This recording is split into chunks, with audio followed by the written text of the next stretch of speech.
If you are working for a toxic boss, you're not alone.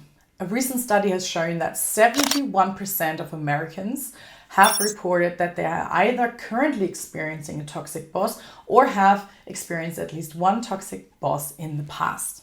So it is unfortunately quite a common situation to be in. And these situations can be really, really difficult to manage, and they will cost you a lot of emotional energy. I will share with you 8 tips to help you and support you while you're going through these situations and while you're working on solutions for yourself. Let's first look at what is a toxic boss. And this can have lots of different ways in which it can show up. And it's obviously quite an individual case. But often toxic bosses have this repetitive behavior that is disengaging, disrespectful, takes away your confidence, and also creates a negative working culture. They might be taking other people's ideas and sell them as their own. So they might take credit for other people's work. They might not listen to you or take you seriously or listen to your concerns or ideas. So they might ignore you or others in meetings. They might use inappropriate language or even yell. They might talk bad about you or other people. And they might also use shame and blame when things go wrong or people make mistakes. And dealing with a toxic boss takes a lot of emotional energy, and it's a really tricky situation to be in. I've also experienced working for a toxic boss, and I want to share with you some tips that have helped me in the past and helped me manage and get through these situations. But before I share this, I also want to mention that you won't be able to change a toxic boss. There is lots of reasons for why they're behaving the way that they do, and they're often rooted quite deeply, and there's nothing that we can really do about that as a single person. But it's really important to look at what we can do and what's in our power to manage the situation as best as we can. Because often it's not easy to just leave a job right away or move on, because in reality, most of us are kind of stuck with a position for a while and don't just have the ability to just take a risk and leave a toxic boss. Tip number 1 is self-regulation. You can't control what others do, but you can control what you do and how you react. Toxic people love your reaction. That's what feeds them. They want to steal your emotional energy to boost up their own self-esteem. So you want to try and not give it to them and stay professional. So you want to be as professional as you can. Stay on track.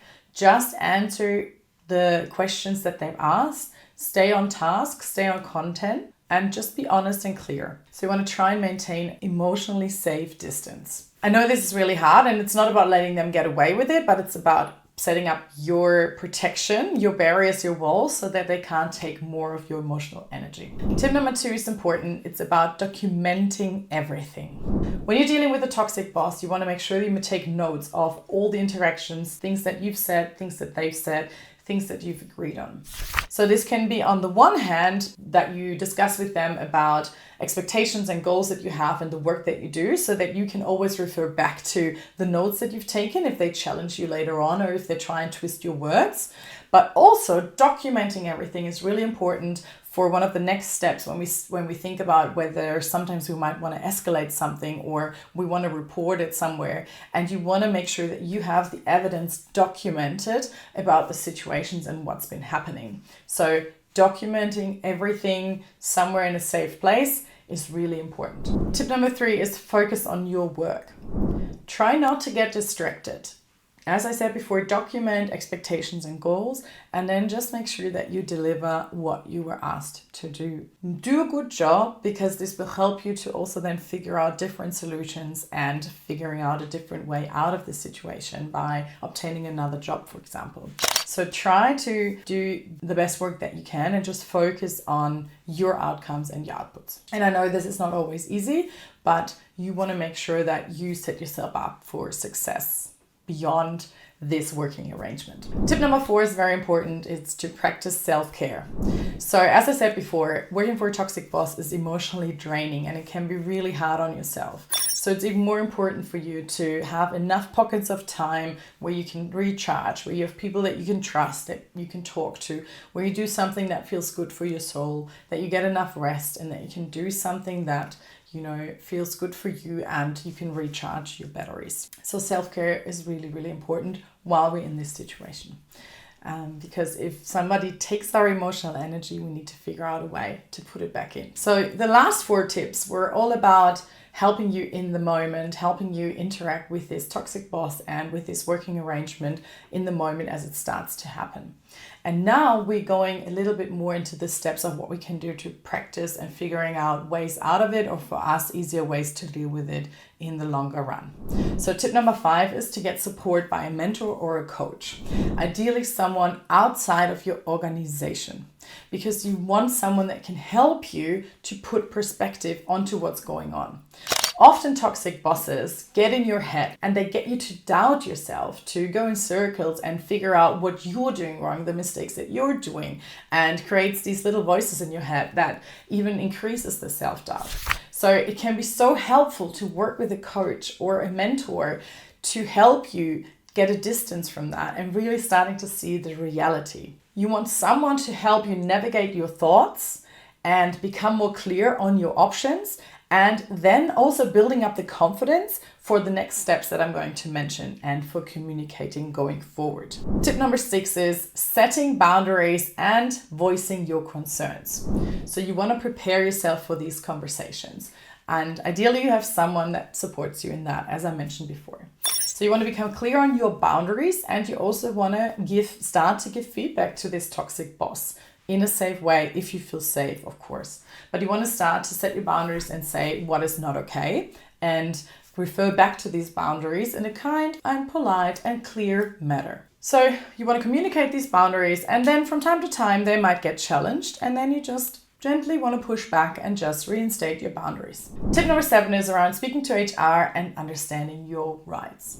So you want to find someone internally in HR to report this to, for example, and you also want to learn more about your rights. What are internal procedures, protocols when dealing with a situation like that? When you start to escalate things like that, that's where it's helpful to draw back on the tip number 2 of documenting everything, because you might have to provide evidence when things take a more formal route and when things get escalated internally.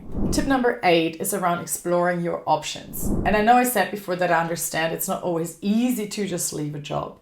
But if the situation doesn't improve, then even with these tips, you won't be able to stay in this situation in the long run. It will be too exhausting, and it might be draining on your mental health and your well-being. And your mental health and well-being should always be a priority. So if nothing changes, if the behavior doesn't change, or if the organization doesn't remove this toxic boss, then you will have to start looking for other options. Can you start to look for changes internally? Can you move teams maybe? Can you apply for another role internally? Or externally, what are your options? What other roles could you apply for? This is not easy, and I know this is not an easy way. There's no easy solution to this situation, but you have to protect yourself and you come first. So you have to figure out your next options when things don't change. I hope that you find these 8 tips helpful in dealing with a toxic boss. It's not an easy situation to be in, and I wish you all the best, and I hope that you find some helpful solutions and you will find a great support network you can draw on for your next steps. If you have any questions or comments, put them in the comments below, and I can't wait to hear from you.